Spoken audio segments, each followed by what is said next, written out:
Hey, this is Patrick Fundaro, co-founder at Vetted Biz. Today I'm with Heidi Morrissey, who's the brand president of Kitchen Tune-Up as well as Bath Tune-Up. These are two franchise concepts that together have well over 200 locations. Kitchen Tune-Up has 255 locations, and Bath Tune-Up, after just operating a little over a year, has 29 units. Heidi joined Kitchen Tune-Up back in 2003. And was a bit pushed into the role, given her father was the founder of Kitchen Tune-Up.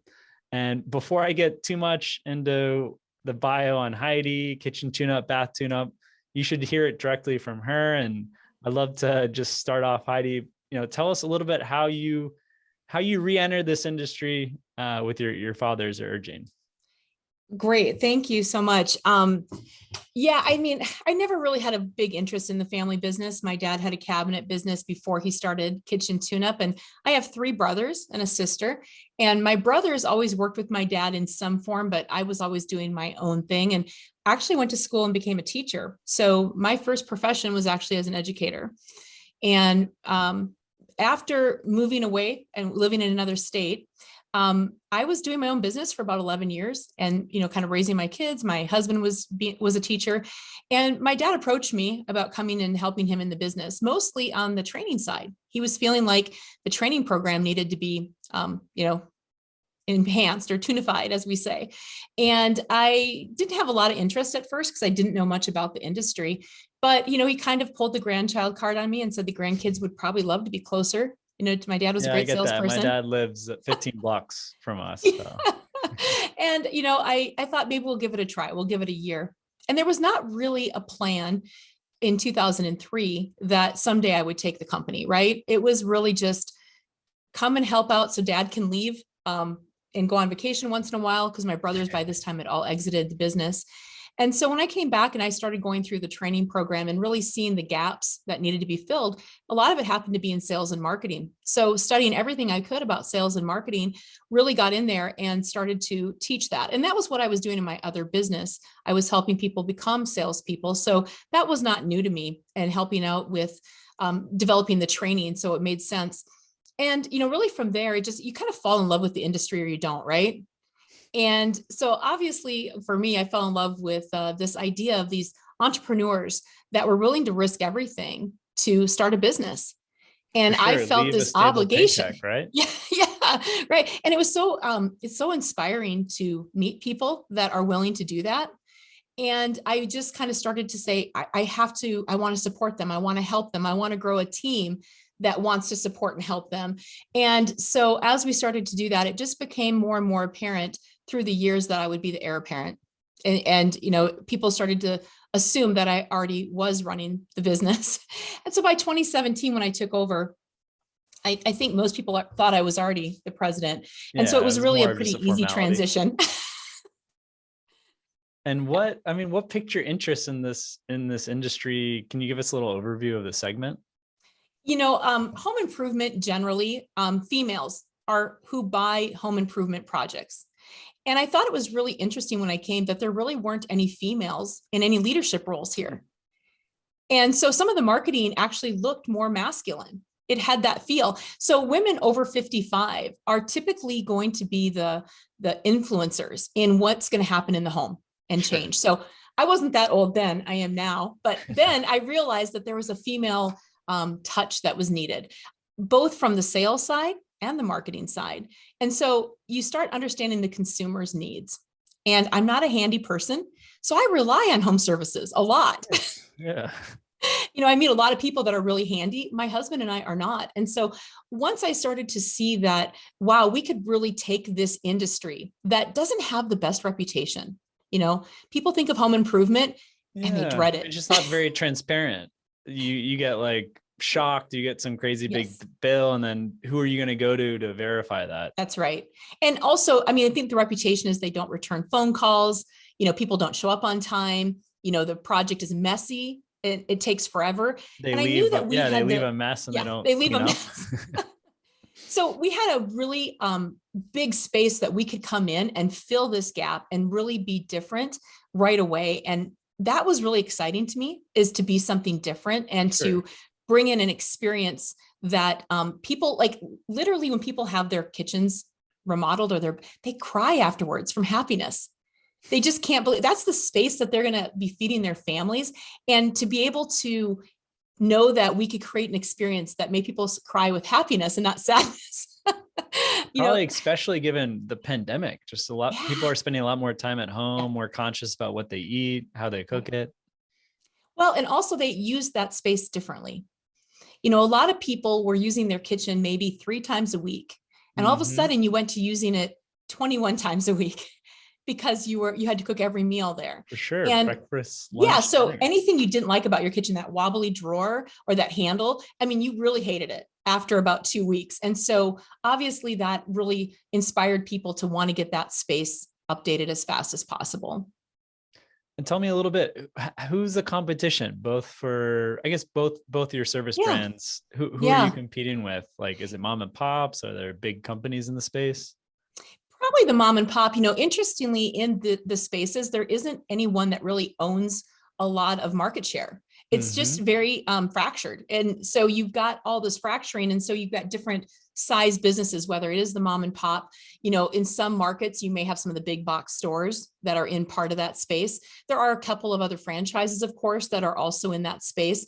But because the fracturing is happening across the US, you'll never go into a market and that's like the go-to for kitchen remodeling or bath remodeling. And that's one of my goals, actually, is to create that market share that's going to be leaning obviously on the tune-up brands.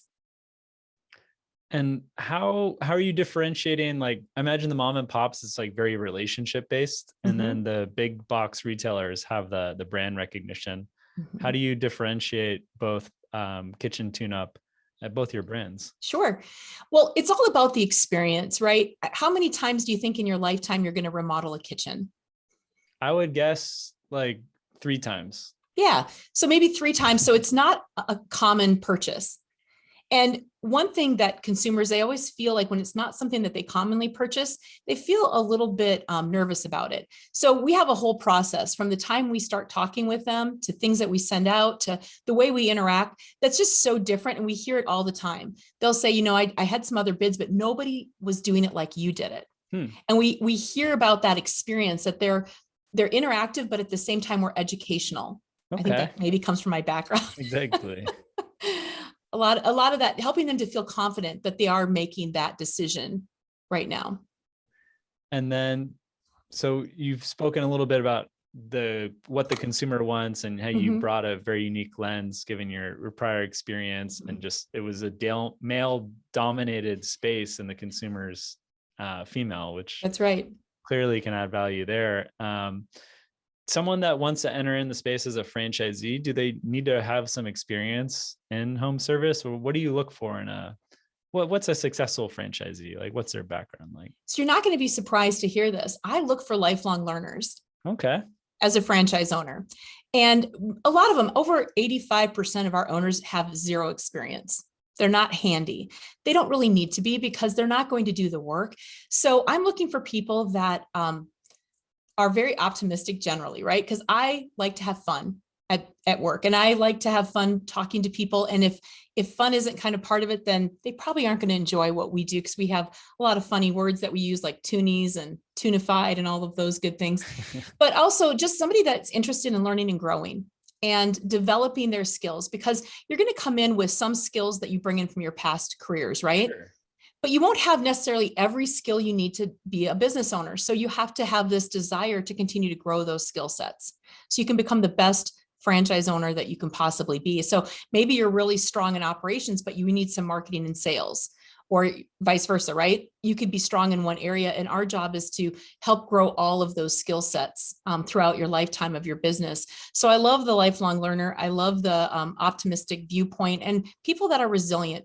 Things are going to happen. Yeah, there's recessions. There's recessions. There's natural there's disasters. Pandemics. There is different labor forces. And, I think that it's important for you to know that as entrepreneurs, we just have to go out and just get things done. And, things are going to happen around us, but we're going to solve for those, and we're going to keep going forward. And so None that's of my important. Entrepreneur friends lost their jobs or lost their businesses. Right. But I do know quite a few people that lost their jobs over the last year, sadly. Yeah, that is, it's hard because, where is that thing that tethers you to security? I don't think that it exists as it once did in life. I think now you have to create your own security a lot of People are times. moving around. You don't Hmm. stay at the same company forever and get a nice pension after it. Not as often. And are franchisees working mostly full time in the business? Yeah, most of the owners are probably running the business more like they're maybe taking on the lead of a project manager, Okay. possibly a sales manager. A lot of them are hiring. They are going to have installers. They're going to have some salespeople. And so we always say, find your strength and then hire the things that you're not as strong in. And then Mm-hmm. just keep becoming a business owner. So the bigger they get, I find that the less hours they have to work because Okay. they've now placed people in all those strategic areas that they need. Their org chart changes significantly from one level to the next. Yeah, I can definitely relate to that. How do they manage the day-to-day operations? I know it depends on kind of what their strong suit is, as you just Mhm. mentioned, but what's like the day-to-day for Yeah, a well, we've got franchisee? an amazing um, organizational system that we implemented in 2018. It's really a sophisticated operations system for them. So they're able to really have access and view on everything that's going on in the business, from what's happening out in the field to which sales are being quoted and which ones are being closed. And so we do have owners now that do operate territories that are more remote too, so that they Okay. can have that visibility because the operations system is that strong now. And that was a big push for us in 2018 to get that going because Hmm. we knew owners had bigger dreams and we knew that to support that, you had to have some technology, right? I think that we're in place to be this technology company that just happens to do kitchen and baths. Yeah, you see that with a lot of the most successful franchise systems like Mhm, Domino's Pizza, where mhm. ghost kitchen's a big trend right now, but Domino's has been doing that for the last 20 years and That's passing the right. value down to the franchisees. Yeah. And I love that our home company, home franchise concepts, just they're so strong in the technology side and some of the things that we're going to be putting into place in the next few years. We want to stay quite a bit ahead of anyone else as far as in this space. What are we doing that's really different technology wise? And this is a very visual space, but it also is a space where we can shorten the amount of time it takes to get a quote done, let's say. So when I go out to the home, I can actually provide 3 quotes when I'm there. Hmm. That's really unusual for a lot of home improvement companies. They have to go back home and work up their bid, right? And bring it in and present it. But our system allows us to do that right in the house. And do you help the franchisees get like with sales, getting leads, or are they on their own there? So there's 2 different components. Of course, you've got local marketing that Sure. the owner is going to do. We bring in a lot of suppliers and we give them a whole guide, list of here's what you should be doing, each day or each week or each month. And then of course there's national advertising. National advertising has been our number 1 lead generator probably for the last 7 years Hmm. because we can do a lot nationally when it comes to digital marketing. And so that really does help to bring attention to the website, to do the SEO that's needed. And I think that with the 2 of those together, leads are not really too much of an issue right now That's good. It's because more there are a just lot of people fulfilling that the really want to get job this and done. probably some labor constraints depending where you are. Yeah, I would say that right now, just keeping up with the people, there's just this backlog. I think the industry, if you look at the housing industry generally, we're about 5.5 million houses short of what is needed in the US right now. So what does that mean for people that own a home, right? They're not going to be going anywhere necessarily. They're going to continue to improve it. And as their home value increases, they are going to continue to invest in the home as there's equity available. For sure. And for someone that wants to open up a kitchen tune-up or a bath Mhm. tune-up, what's like the general investment range? Yeah, right now for kitchen tune-up, we're about 72,000, and you're all in. It'd probably be right around 99 to 120, depending on what you're putting in play right away. For bath tune-up, we actually are at 65 as a franchise Okay. fee, but we're doing actually some launch promos right now. It's only 40 right now. We've got about 10 more of those left, where Nice. somebody can launch for a lot less because we're in our first year. You mentioned that we're over a year. We actually are coming up on our 1-year anniversary. We're not quite there yet, but in January we'll hit 1 year. Wow. Yeah. And how does the franchisee make money with both these brands? Well, with Kitchen Tune-Up, we have 5 core services that we go out, we fix up the wood. That's our tune-up. We've got painting, we've got redooring and refacing, which is our biggest part of our business, which is basically you leave your cabinets where they are and you come in and, change out the doors and the drawer fronts and make it look completely different, or a brand new kitchen. So we've got a lot in the toolbox for people to go out and do. And in the bathroom space, we do things like you could replace your tub or your shower, you could do a conversion or a full bath remodeling. So they've got multiple services to provide to someone. So it gives us different price points depending on the budget for that homeowner and where they're going to go. So those are obviously the ways that they're going to go out there and make the money that they're going to make. Okay. And what regions are you targeting? I imagine for bath tune-up, it's a little more open, but where would you like franchisees? If a franchisee could open anywhere in the United States, do I get a wish recommend? list? these 10 franchisees that can just pay $40K to open up a bath tune-up. For bath tune-up. Yeah, bath tune-up, you know what? We've got a lot of market. And, I would look at where we have sold out for a long time with kitchen tune-up, where we haven't had availability, like Boston, Massachusetts would be a great one. That's been sold out for kitchen tune-up for a lot of years. Austin, Texas would be another place I would look at that's been sold out. So it'd be great to put bath tune-up there.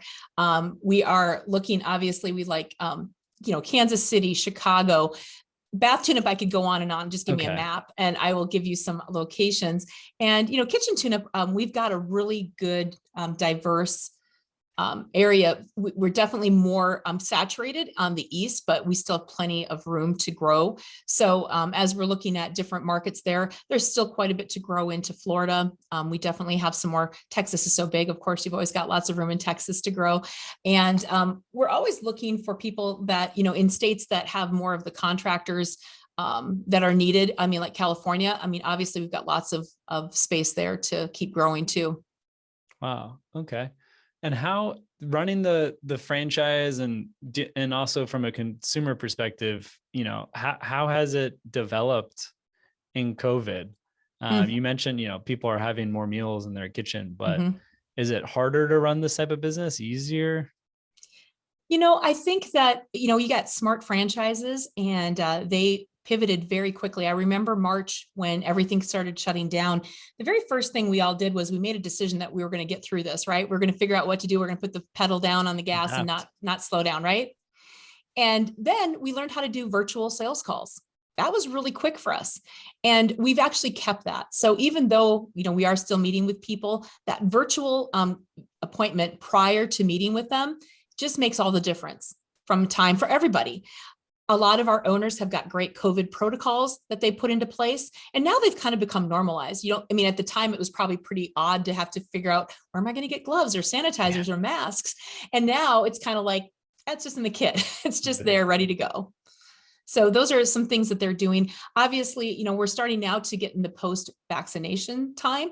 And so now we're getting some questions about, is the team vaccinated? That's working in there. So we're getting some new things, but I have full faith that the owners, they're working really hard to be creative and to, make sure that they can answer all the needs that are happening out there.